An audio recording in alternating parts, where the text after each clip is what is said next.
Hello and welcome to another episode of the Lebenspraxis Podcast. This is Bartz, and in this podcast we're talking about all sorts of things concerning the good life. In the last episode I have been talking about choosing what you're actually doing, or let's say acknowledging what you actually want to do and optimizing your things towards that, meaning in a sense getting rid of unnecessary things that are not really helping the thing that you actually want to do. And today this episode shall be a rebalancing episode to the last one, because I want to look at things a bit from a different angle. After recording the last episode, I thought, okay, that could be also a bit misunderstood in the sense of seeing things too rational, meaning in a very unconnected, what do I get out of this sort of thinking. And when I say unconnected, I mean that what can happen to us is that we quantify things, and many things when it comes to quality are not so easy to quantify. Yeah, so quantifications that come easy to people is things like money or clients or friends or hours that you sleep or hours that you work or calories that you eat or mileage that you ran, and so on and so forth. But what's much more difficult to quantify is things like your feelings. So quantification can make sense to a point, but actually falls short many times in our life when we really search for a connected quality, where we don't just look at one tiny piece of the immense equation, let's say. Yeah.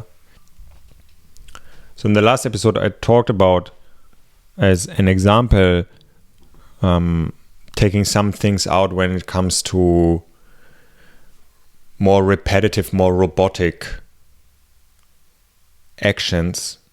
So in order to have, for myself, to have more capacity for actual creation and creativity and listening to people and so on. But on the other hand, the magnificent can be found in the mundane. God is in the small stuff as much as in the big stuff. There's one Zen koan, I'm not 100% sure if it shall be called a koan, or definitely it's a quote, that goes like this. The novice says to the master, "What does one do before enlightenment?" "Chop wood, carry water," replies the master. The novice asks, "What then does one do after enlightenment?" "Chop wood, carry water." And maybe some of you remember now the video of mine, "There's No Repetition," which I will link in the show notes also. So maybe after this podcast you want to watch that again. In this video I shed the light on the idea that nothing stays the same. Like, you cannot step into the same river twice. Yeah, you chop wood and carry water, but it's never the same. And at the same time, it's the same. Like, at the same time, in a sense, all the stuff is the same. And what I mean is not in a negative way that it's the same, but that the big stuff is in the small stuff as well. And in chopping wood and carrying water, there's so much in there. The question is, how perceptive are you for the mysterious that is happening at every moment? And are you perceptive for the resonant connection? So on the one hand, how nice is it, no? That we have a washing machine where we can just put the stuff inside and it does everything automatically. And then we just have to take it out and maybe hang it on something, or maybe it even does the drying for us. But we need to notice that making things easier for us and taking such day-to-day activities, mundane activities out, does not necessarily lead us to the place where we want to go. Whatever this place is, because most cannot formulate that. What is actually important for them really. Not what they think is important for other people around them, or what they need to project out, or how does it work in society. But what is actually important for the person. And then suddenly it can be that someone says, actually, to do this very simple things like chopping wood, carrying water, washing my clothes, making my food, cleaning the house. That's something very important for me. And you can only notice such things if you slow down a bit, if you take the time to perceive what is happening, to be aware. And then it can be that, okay, that's really not your thing. Like washing the clothes or something like this. You are so happy that there's a washing machine. I mean, it's hard work washing the clothes in the classical way.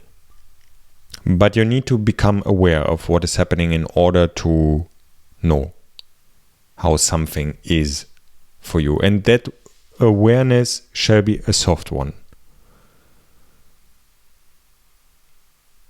Like the soft focus that I have already talked about in episodes before. So that's some keywords here. Slowness, the stopping, the softness. That allows us to become aware of what is happening. It's not easy to find Vasudeva.